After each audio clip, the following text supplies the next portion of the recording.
Management of receivables അല്ലെങ്കിൽ debtors management ആണ്. ഈ ചാപ്റ്ററിൽ നമ്മൾ രണ്ട് ഓപ്ഷൻസ് തന്നിട്ടുണ്ടാകും. അത് കമ്പയർ ചെയ്തിട്ട് നെറ്റ് ഗെയിൻ കാൽക്കുലേറ്റ് ചെയ്തിട്ട് ഏതാണ് ബെസ്റ്റ് ഓപ്ഷൻ എന്ന് കണ്ടുപിടിക്കാനായിരിക്കും ക്വസ്റ്റ്യൻ ചോദിക്കുന്നത്. സോ അത് കാൽക്കുലേറ്റ് ചെയ്യാനായിട്ട് രണ്ട് അപ്രോച്ച് ഉണ്ട്. ഓക്കെ, ടോട്ടൽ അപ്രോച്ചും ഇൻക്രിമെൻ്റൽ അപ്രോച്ചും. ഇൻക്രിമെൻ്റലിന് ഡിഫറൻഷ്യൽ അപ്രോച്ച് എന്നും പറയാം.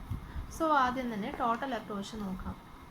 സോ ബേസിക് ഫോർമാറ്റ് എന്ന് പറയുന്നത് sales minus variable cost. Variable cost എപ്പോഴും സെയിൽസിൻ്റെ ഒരു പെർസെൻറ്റേജ് ആയിട്ടായിരിക്കും തന്നിരിക്കുന്നത്.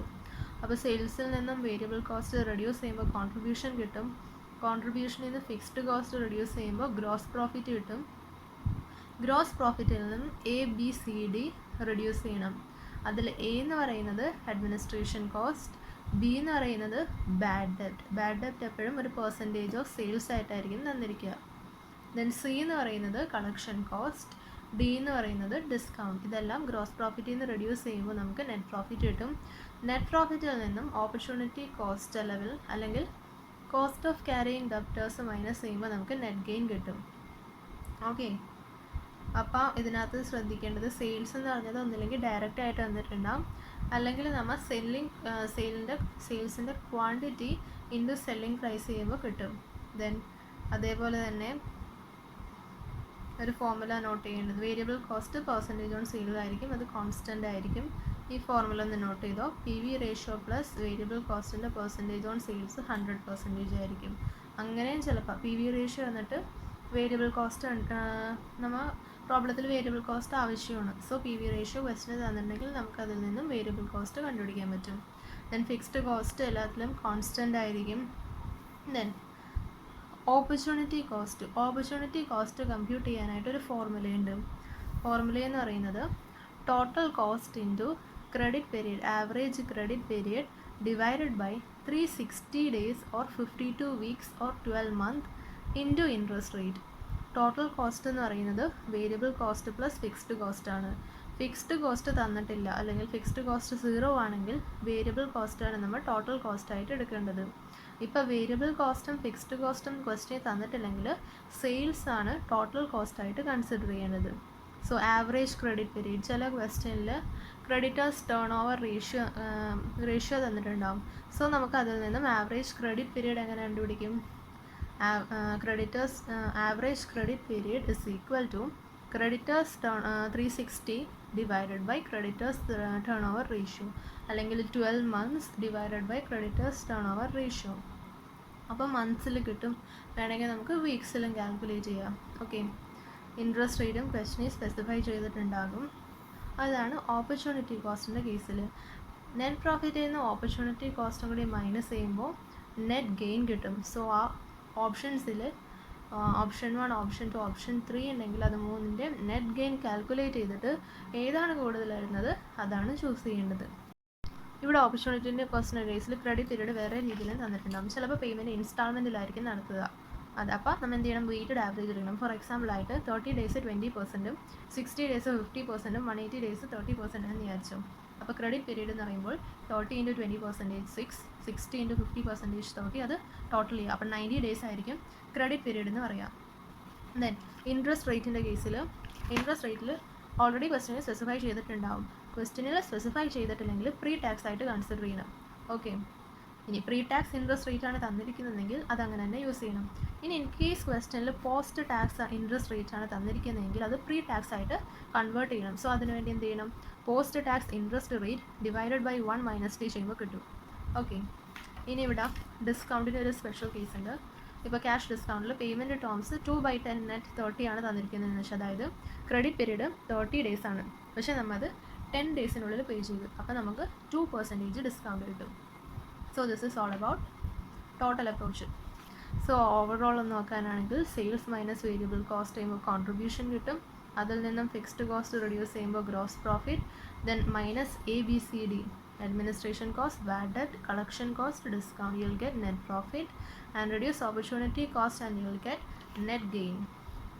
Next is credit period in the case. Then next is incremental approach or differential approach. ആ അപ്രോച്ചിൽ എന്താ ചെയ്യേണ്ടതെന്ന് വെച്ചാൽ കറൻറ്റ് പോളിസി ഉണ്ട്, ഓപ്ഷൻ 2 ഉണ്ട്. ദെൻ ഫസ്റ്റ് സെയിം ഫോർമാറ്റ് തന്നെയാണ്. ഓക്കെ, ഡിഫറൻസിൽ ചെറിയ ഡിഫറൻസ് മാത്രമേ ഉള്ളൂ. സെയിൽസ് എഴുതുക ആദ്യം തന്നെ, 3 ഓപ്ഷനിലും സെയിൽസ് എഴുതുക. ദെൻ കോൺട്രിബ്യൂഷൻ എഴുതാം. സെയിൽസ് മൈനസ് വേരിയബിൾ കോസ്റ്റ് ചെയ്യുമ്പോൾ കോൺട്രിബ്യൂഷൻ കിട്ടും. കോൺട്രിബ്യൂഷൻ എഴുതുക. ഇവിടെ എ ബി സി എന്ന് നെയിം ചെയ്തേക്കണേന് വെറുതെ. സോ കോൺട്രിബ്യൂഷൻ കഴിഞ്ഞിട്ട് ഇൻക്രിമെൻ്റൽ കോൺട്രിബ്യൂഷൻ എഴുതുക. ഇൻക്രിമെൻ്റൽ കോൺട്രിബ്യൂഷൻ എന്ന് പറഞ്ഞാൽ കറൻറ്റ് പോളിസിക്ക് ഒന്നുമില്ല. ഓപ്ഷൻ 2 ഇൻക്രിമെൻ്റൽ കോൺട്രിബ്യൂഷൻ എന്ന് പറഞ്ഞാൽ ഓപ്ഷൻ 2 കോൺട്രിബ്യൂഷൻ മൈനസ് കറൻറ്റ് പോളിസിയുടെ കോൺട്രിബ്യൂഷൻ, അതായത് ബി മൈനസ് എ ചെയ്തിട്ടുണ്ടെങ്കിൽ ഇൻക്രിമെൻ്റൽ കോൺട്രിബ്യൂഷൻ ഓഫ് ഓപ്ഷൻ 2 കിട്ടും. അതേപോലെ തന്നെ ഓപ്ഷൻ 3 ഇൻക്രിമെൻ്റൽ കോൺട്രിബ്യൂഷൻ എന്ന് പറഞ്ഞാൽ ഓപ്ഷൻ 3 കോൺട്രിബ്യൂഷൻ മൈനസ് കറൻറ്റ് പോളിസിയുടെ കോൺട്രിബ്യൂഷൻ, അതായത് C minus A. Next same format ആണ്, നേരത്തെ ടോട്ടൽ അപ്രോച്ച് ചെയ്ത പോലെ തന്നെ സെയിം ഫോർമാറ്റ് ആണ്. സെയിൽസ് മൈനസ് വേരിയബിൾ കോസ്റ്റ് ചെയ്യുമ്പോൾ കോൺട്രിബ്യൂഷൻ കിട്ടും. ഇൻക്രിമെൻ്റൽ അപ്രോച്ചിൽ ഇൻക്രിമെൻ്റൽ കോൺട്രിബ്യൂഷൻ വരും. ഓക്കെ, ദെൻ അതിൽ നിന്നും ഫിക്സ്ഡ് ഇൻക്രിമെൻ്റൽ കോൺട്രിബ്യൂഷനിൽ നിന്നും എല്ലാ കോസ്റ്റും A B C D minus ചെയ്യാം. സോ ഫസ്റ്റ് വൺ എന്ന് പറയുന്നത് അഡ്മിനിസ്ട്രേഷൻ കോസ്റ്റ് ആണ്, A for administration cost. Then incremental administration cost എഴുതാം. ദെൻ ബാഡ് ഡെറ്റ് ഇൻക്രിമെൻ്റൽ എഴുതാം, ഇൻക്രിമെൻ്റലൊക്കെ ഇപ്പോൾ ചെയ്യണ പോലെ തന്നെ. Then collection cost, then incremental collection cost, discount incremental discount. Finally opportunity കോസ്റ്റും റെഡ്യൂസ് ചെയ്യുക. ഓപ്പർച്യൂണിറ്റി കോസ്റ്റ് എഴുതുക, ഇൻക്രിമെൻ്റൽ ഓപ്പർച്യൂണിറ്റി കോസ്റ്റ് എഴുതുക. അപ്പോൾ നമുക്ക് നെറ്റ് ഇൻക്രിമെൻ്റൽ ഗെയിൻ കിട്ടും. നെറ്റ് ഇൻക്രിമെൻ്റൽ ഗെയിൻ എന്ന് പറഞ്ഞിട്ടുണ്ടെങ്കിൽ എന്താ ചെയ്യേണ്ടതെന്ന് പറഞ്ഞാൽ കോൺട്രിബ്യൂഷൻ കിട്ടിയില്ലേ, അതിൻ്റെ ഇൻക്രിമെൻ്റൽ കോൺട്രിബ്യൂഷൻ എഴുതി. അപ്പോൾ incremental contribution minus incremental administration cost minus incremental bad debt minus incremental collection cost minus incremental discount minus incremental opportunity cost minus ചെയ്യുമ്പോൾ നെറ്റ് ഇൻക്രിമെൻ്റൽ ഗെയിൻ കിട്ടും. അതിലേതാണ് കൂടുതൽ എന്നുള്ള ഓപ്ഷൻ ചൂസ് ചെയ്യാവുന്നതാണ്. ഇലസ്ട്രേഷൻ നമ്പർ 18 നോക്കാം. Mosaic limited has current sales 15 lakh per year. അപ്പോൾ current sales വന്നിട്ടുണ്ട്, cost of sales വന്നിട്ടുണ്ട് 75% of sales. അപ്പോൾ ബാക്കി 25% പ്രോഫിറ്റ് ആയിരിക്കും, 75% കോസ്റ്റ് ആയതുകൊണ്ട്. And bad debts are 1% of sales. 15 lakhൻ്റെ 1% ബാഡ് ഡെബ്റ്റ് ആണ്. കോസ്റ്റ് ഓഫ് സെയിൽ കംപ്രൈസസ്, അതായത് ഈ 75%ൽ 80% are variable cost and 20% fixed cost. 80% variable cost ആണ്, 20% fixed cost. While the company's required rate of return is 12%. Required rate of return എന്ന് പറഞ്ഞാൽ interest rate. നമ്മൾ എന്ത് കണ്ടുപിടിക്കുമ്പോഴാണ് ഓപ്പർച്യൂണിറ്റി കോസ്റ്റ് കണ്ടുപിടിക്കുമ്പോൾ ഫോർമുലയിൽ അപ്ലൈ ചെയ്യുന്ന റേറ്റാണ് റിക്വയർഡ് റേറ്റ് ഓഫ് റിട്ടേൺ. പല പേരിലും ഈ റേറ്റ് തരും. Mosaic Limited currently allows customers 30 days credit. അപ്പോൾ ആവറേജ് ക്രെഡിറ്റ് പീരീഡ് 30 days ആണ്. But is considering increasing this to 60 days credit in order to increase sales. അപ്പോൾ പുതിയ ഓപ്ഷനിൽ ക്രെഡിറ്റ് പീരീഡ് എന്ന് പറയുന്നത് 60 days ആണ്. It has been estimated that this change in policy will increase sales by 15%. അപ്പോൾ പുതിയ പോളിസിയിൽ 15% sales കൂട്ടണം. while bad debt increase from 1% to 4%. അപ്പോൾ ബാഡ് ഡെപ്റ്റ് 4% ആകും. then it is not expected that the policy change will result in an increase in fixed cost. അപ്പോൾ fixed കോസ്റ്റിൽ change ഇല്ല. creditors and stock will be unchanged. should Mosaic Limited introduce the proposed policy, assume 360 days a year. അപ്പോൾ ആദ്യം തന്നെ നമുക്ക് table വരക്കാം. Current policy, proposed policy. Okay, so same format apply ചെയ്യുക. ഇവിടെ incremental approach അല്ല, total അപ്രോച്ചാണ് നമ്മൾ അപ്ലൈ ചെയ്യാൻ പോകുന്നത്. സോ ആദ്യം തന്നെ കറൻറ്റ് പോളിസിയിലെ സെയിൽസ് എന്ന് പറയുന്നത് 15 lakh ആണ്. പ്രൊപ്പോസ്ഡ് പോളിസിയിൽ there will be an increase in sales by 15%. അപ്പോൾ കറൻറ്റ് പോളിസിയിൽ 15 lakh ആണ്. പ്രൊപ്പോസ്ഡ് പോളിസിയിലെ സെയിൽസ് എന്ന് പറഞ്ഞാൽ 15 lakh പ്ലസ് 15%, വിച്ച് ഈസ് 17,25,000. അതിൽ നിന്നും വേരിയബിൾ കോസ്റ്റ് റെഡ്യൂസ് ചെയ്യണം. സോ വേരിയബിൾ കോസ്റ്റ് എന്ന് പറഞ്ഞാൽ എന്താണ്? 80% of 75% of cost of sales ആണ്. സോ ആദ്യം തന്നെ നമുക്ക് കോസ്റ്റ് ഓഫ് സെയിൽസ് കണ്ടുപിടിക്കാം. കോസ്റ്റ് ഓഫ് സെയിൽസ് എന്ന് പറഞ്ഞാൽ 75% ഓഫ് സെയിൽസ് ആണ്. 15 lakhൻ്റെ 75% 11,25,000 ആണ് കോസ്റ്റ് ഓഫ് സെയിൽസ്. അതിൽ 80% വേരിയബിളും 20% ഫിക്സ്ഡും സ്പ്ലിറ്റ് ചെയ്യുക. 11,25,000ൻ്റെ 80% എന്ന് പറഞ്ഞാൽ 9 lakh ആണ് വേരിയബിൾ. ബാക്കി 20% 2,25,000 fixed cost. So 9 lakh variable cost. Okay, ഇനി സെയിൽസിൽ നിന്നും വേരിയബിൾ കോസ്റ്റ് മൈനസ് ചെയ്യുമ്പോൾ കോൺട്രിബ്യൂഷൻ കിട്ടും.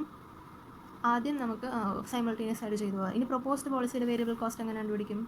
പ്രൊപ്പോസ്ഡ് പോളിസിയുടെ സെയിൽസ് നമുക്കറിയാം, ഓൾറെഡി കണ്ടുപിടിച്ചു, 17,25,000. അതിൻ്റെ 75% ആണ് കോസ്റ്റ്.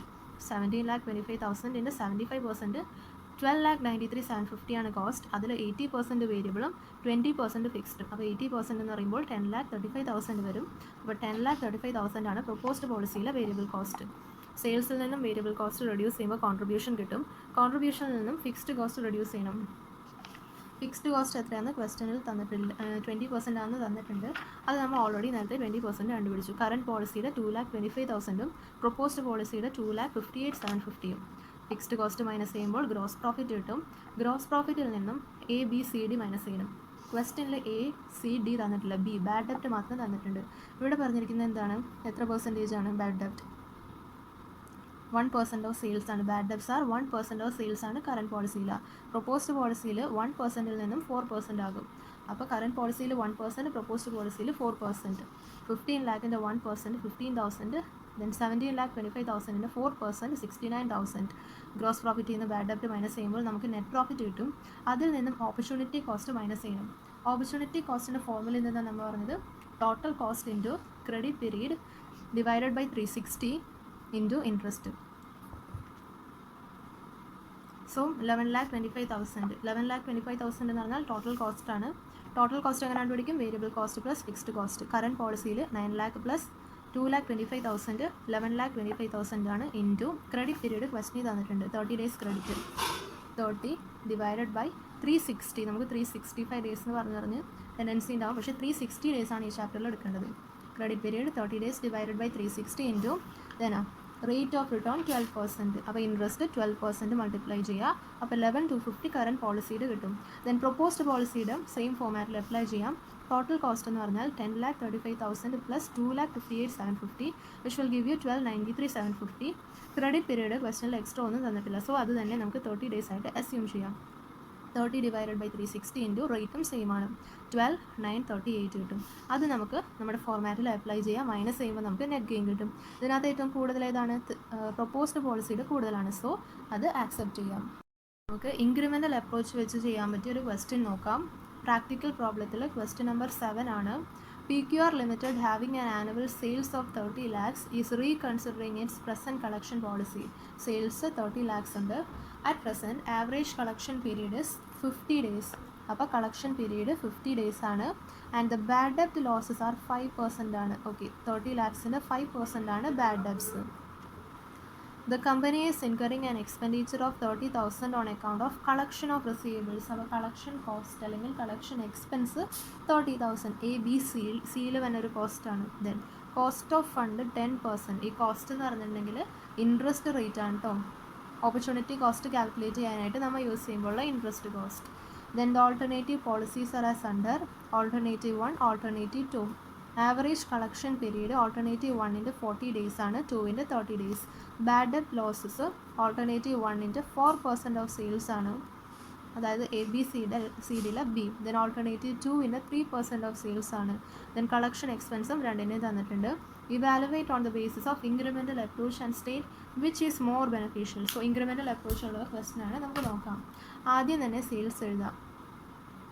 കറണ്ട് പോളിസിയിൽ 30 lakhs ആണ് സെയിൽസ്. പ്രൊപ്പോസ്ഡ് പോളിസിയിൽ ഒന്നും തന്നിട്ടില്ല, സോ നമുക്ക് ഓൾട്ടർനേറ്റീവ് 1ലും ഓൾട്ടർനേറ്റീവിലും 2ലും 30 lakhs ആയിട്ട് തന്നെ അസ്യൂം ചെയ്യാം. ഓക്കെ, അതിൽ നിന്നും വേരിയബിൾ കോസ്റ്റും ഫിക്സ്ഡ് കോസ്റ്റും മൈനസ് ചെയ്യണം, പക്ഷേ ക്വസ്റ്റനിൽ തന്നിട്ടില്ല. ഇനി നമുക്ക് നോക്കാം, എന്നിട്ട് കോസ്റ്റ് നോക്കാം.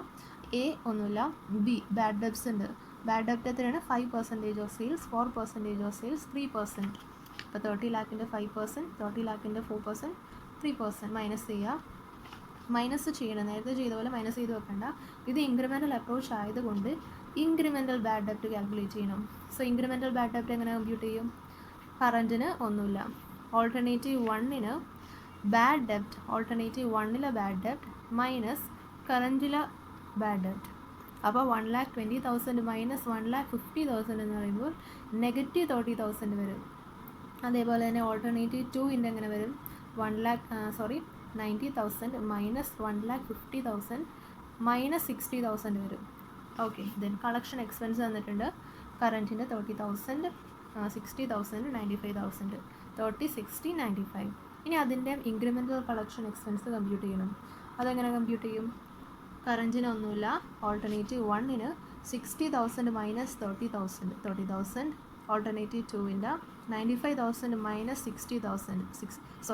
95,000 മൈനസ് കറൻറ്റ്. എപ്പോഴും നമ്മൾ കറൻറ്റായിട്ടായിരിക്കും മൈനസ് ചെയ്യേണ്ടത്. 65,000. ഓക്കെ, ഇനി അടുത്ത് എന്താണ് റെഡ്യൂസ് ചെയ്യേണ്ടത്? ഡി ഒന്നും തന്നിട്ടില്ല, ഡിസ്കൗണ്ട് തന്നിട്ടില്ല. ഇനി നമുക്ക് ഓപ്പർച്യൂണിറ്റി കോസ്റ്റ് കാൽക്കുലേറ്റ് ചെയ്യണം. ഓപ്പർച്യൂണിറ്റി കോസ്റ്റിൻ്റെ ഫോർമുല എന്താണ്? Total cost into total cost into credit period divided by 360 into interest rate.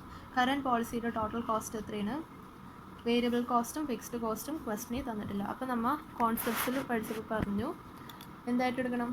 Sales തന്നെ ടോട്ടൽ കോസ്റ്റ് ആയിട്ട് എടുക്കണം. അപ്പോൾ total cost 30 lakh into credit period എത്ര തന്നിരിക്കുന്നത്? ആദ്യത്തെ കേസിൽ 50 days തന്നിട്ടുണ്ട്, ബാക്കി 2 കേസിൽ 40 daysഉം 30 daysഉം. 50, 40, 30 divided by 360 into interest rate. Interest rate 10% തന്നിട്ടുണ്ട്. സോ നമുക്ക് എന്താണ് ഓപ്പർച്യൂണിറ്റി കോസ്റ്റ് കിട്ടും. ഓക്കെ, ഓപ്പർച്യൂണിറ്റി കോസ്റ്റ് എഴുതാം. ഇനി ഇൻക്രിമെൻ്റൽ ഓപ്പർച്യൂണിറ്റി കോസ്റ്റും കണ്ടുപിടിക്കാം. സെയിം മെത്തേഡിൽ ഇൻക്രിമെൻ്റൽ ഓപ്പർച്യൂണിറ്റി കോസ്റ്റും കണ്ടുപിടിക്കാം. ഇനി നമുക്ക് നെറ്റ് ഗെയിൻ കണ്ടുപിടിക്കണം. നെറ്റ് ഗെയിൻ എങ്ങനെ കണ്ടുപിടിക്കും? കറൻറ്റിൻ്റെ കോളം നമ്മളൊന്നും ചെയ്യേണ്ട, ഓൾട്ടർനേറ്റീവ് 1ഉം 2ഉം കമ്പ്യൂട്ട് ചെയ്യുക. ആദ്യം ഫസ്റ്റിനകത്ത് സെയിൽസിൽ നിന്ന് സെയിൽസ് മൈനസ് ഇൻക്രിമെൻ്റൽ ബാഡ് ഡെപ്റ്റ് minus incremental collection expense minus incremental opportunity cost, ഇതാണ് ചെയ്യേണ്ടത്. ഓക്കെ, ഇവിടെ നോക്കി, sales 30 lakh minus incremental bad ഡെപ്റ്റ് മൈനസ് 30,000. അപ്പോൾ 30 lakh plus 30,000 minus 30,000 plus 8,334 which will give you 30 lakh 8,334. Alternative 2ഉം സെയിം മെത്തേഡിൽ ചെയ്യുക. You will get the net gain. അത് രണ്ടും കമ്പയർ ചെയ്യുക. ഏറ്റവും കൂടുതൽ ഓൾട്ടർനേറ്റീവ് 2വിനാണ്. So alternative 2 is the best option.